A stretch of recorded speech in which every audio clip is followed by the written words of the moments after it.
स्वागत है आपका कैपिटल टीवी में। राफेल पर झूठ परोसने वाली कांग्रेस एक बार फिर बेनकाब हो गई है। इस बार बीजेपी ने कांग्रेस को आईना दिखाने का काम किया और कांग्रेस राफेल पर ऐसे ऐसे राज उजागर किए कि इटली में बैठे राहुल गांधी और सोनिया गांधी की नींदें उड़ गईं। क्या सबूत पेश किए बीजेपी ने, इस रिपोर्ट में देखिए।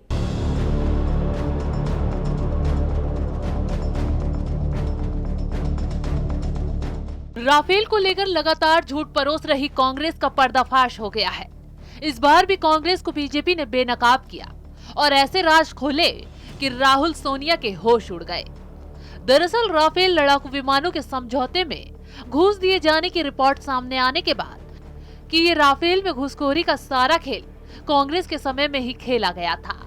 बीजेपी प्रवक्ता संबित पात्रा ने प्रेस कॉन्फ्रेंस कर कांग्रेस को बेनकाब किया और कहा कि ये मामला 2007 और 2012 के बीच का है, जब कांग्रेस की सरकार थी। जिस सुषेन गुप्ता नाम के बिचौलिया का नाम सामने आया है वो कोई नया खिलाड़ी नहीं है। सुषेन गुप्ता का नाम वीवीआईपी अगस्ता वेस्टलैंड हेलीकॉप्टर घोटाले में भी कमीशन एजेंट के रूप में सामने आया था। संबित पात्रा यहीं चुप नहीं रहे। इसके बाद तो उन्होंने जो आरोप लगाए उससे कांग्रेसियों में खलबली मच गई। इसके साथ ही उन्होंने राहुल गांधी से भी कई सवाल पूछे। संबित पात्रा ने कांग्रेस पर निशाना साधते हुए कहा कि राहुल गांधी भारत में नहीं है। इटली से वो जवाब दें कि इतने सालों तक कांग्रेस में भ्रम फैलाने का काम किया है। आज ये खुलासा हुआ है उन्हीं की सरकार के कालखंड में ये कमीशन खोरी हुई। ये बहुत दुखद है कि भारतीय वायुसेना को फाइटर एयरक्राफ्ट की जरूरत थी और 10 सालों तक इस विषय को पेंडिंग रखा गया। समझौता कर रहे थे और अब हम जान रहे हैं कि इतने सालों तक वे एयरक्राफ्ट को लेकर समझौता नहीं कर रहे थे, बल्कि वे कमीशन को लेकर समझौते कर रहे थे। संबित पात्रा ने कहा कि कांग्रेस के काल में हमने लड़ाकू विमान खरीद के समझौते को पूरा होते तो देखा नहीं, लेकिन अब कमीशन लिए जाने का समझौता देख रहे हैं।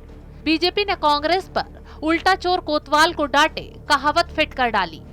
इसके साथ ही संबित पात्रा ने आईएनसी का मतलब भी बताया और कहा कि आईएनसी का मतलब है आई नीड कमीशन। बिना कमीशन के ये कुछ नहीं करते। जब से कांग्रेस है तब से घोटाले हो रहे हैं। साथ ही उन्होंने कहा कि कौन कहता है कि भ्रष्टाचार का ठिकाना नहीं होता।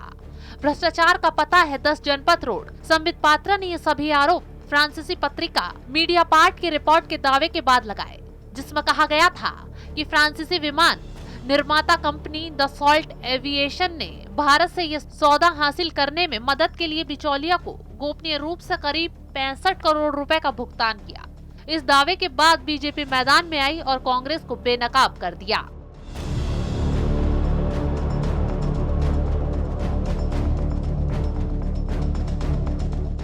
फ्रांसीसी पत्रिका ने जैसे ही राफेल डील में रिश्वतखोरी की बात कही, वैसे ही कांग्रेसी फिर से बीजेपी पर वार करने पर तुल गए।